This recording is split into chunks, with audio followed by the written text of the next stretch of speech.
सैयदतुना आयशा सिद्दीक़ा तैयबा ताहिरा रदी अल्लाह ताला अन्हा उम्मत की वो रहनुमा हैं कि जिनके ज़रिए बहुत सारा इस्लाम फैला। मुफ्तिया भी हैं। अगर इस्लामी बहनों को बहुत सारी उनकी सीरत से मदनी फूल लिए जा सकते हैं, उनकी सीरत से सीखा जा सकता है, लेकिन इल्म दीन जिस तरह उन्होंने नबी पाक अलैहिस्सलाम से सीखा और उसके बाद जिस तरह आम किया, तो हमारी बहनों को भी इल्म दीन सीखना चाहिए। बाज़ औक़ात घर के मर्द तो बाहर जाके उलमा के पास जाके कुछ सीख लेते हैं, मगर ख़वातीन इस हवाले से बहुत पीछे रह जाती हैं।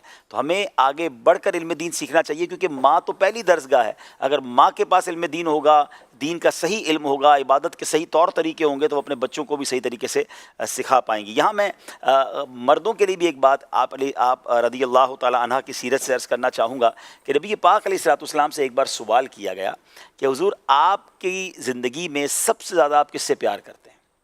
और ये सवाल का जो नबी पाक अलैहिस्सलाम ने जो जवाब दिया ना, वो इतना बाकमाल जवाब है कि हमारे बहुत सारे मामलात को उससे रहनुमाई मिलती है।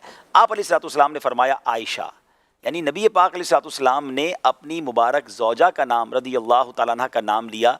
इससे सीखने को ये मिलता है कि हमें भी बाज़ औक़ात तो लोग अपनी घर की खातून हैं, हमारे बच्चों की वालदा हैं, लेकिन उनसे प्यार और मोहब्बत का इज़हार करने में शर्मा रहे होते हैं, उनको ये कह भी नहीं पाते। और बाज़ औक़ात अगर आप उनसे मोहब्बत करते हैं, उनकी इज़्ज़त करते हैं, तो इसमें कोई हरज नहीं है। ये हमारी शरीयत कहती है, हमारे दीन का अंदाज़ है। अच्छा, फिर दूसरी बात यह है कि मैं यहाँ कई बार कहा करता हूँ कि उसके साथ किसको कहते हैं, सख्ती का बर्ताव ना करें, वो शरीक हयात है। बाज़ औक़ात लोग उसको पैर की जूती की तरह रखते हैं, जो मुँह में आया उसे कह दिया, कि उसका लगता है कोई दिल ही नहीं है। ऐसा ना करें। मैं एक सवाल किया करता हूँ कि शायद हमारी बच्चों की वालदा, हमारी ज़ौजा की हर दुआ में हम शामिल होंगे।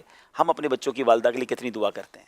हमें भी उनके लिए दुआएं करनी चाहिए। ये गाड़ी के दो पहिए हैं, ये मिलकर ज़िंदगी गुजरनी है। तो जब एक दूसरे का साथ अच्छा होगा तो ज़िंदगी अच्छी गुजरेगी। और ऐसे मामलात बाज़ औक़ात लोगों को एहसास नहीं होता, मगर जब किसी की वाकई बहुत तवील रफ़ाकत हो और बच्चों की वालदा का इंतकाल हो जाए, तो फिर ज़िंदगी कितनी मुश्किल होती है, फिर बंदे को लग पता जाता है। तो ऐसा नहीं करना चाहिए कि उनका दिल तोड़ते रहें, उन पर सख्ती करें। जब सरकार दो आलम अलैहिस्सलाम इतना बड़ा ख़ानदान होते हुए, इतने सारे सहाबा इकराम होते हुए बबांगे दौल ये फरमा रहे कि कायनात में, उस पूरी दुनिया में सबसे ज़्यादा मुझे जो मोहब्बत है जिससे, वो बीबी आयशा हैं, तो हमें भी इस जो हमारा रिश्ता है, इसमें मोहब्बत, प्यार और शफ़क़त वाला जो उनसर है, उसको बढ़ाना चाहिए।